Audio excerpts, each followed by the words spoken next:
வாழும் வரை நிழல் என உடன் நான் வருவேனே.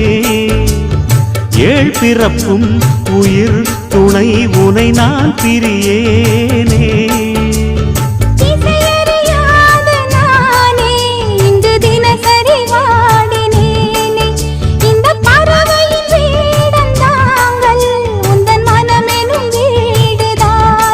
நீண்ட காலம் நேர்ந்த சோகம் நீங்கி போக நானும் தீண்ட யோகம் விளங்கிட. பூமிக்கொரு பாரம் என்று எண்ணி இருந்தேன், பூமுதிக்க யாரும் இன்றி கண்ணி இருந்தேன். சொந்தமின்றி பந்தமின்றி நானும் இருந்தேன், தொட்டு ஒன்று தொட்டு வைத்து பூவை அடைந்தேன். நன்றி சொல்ல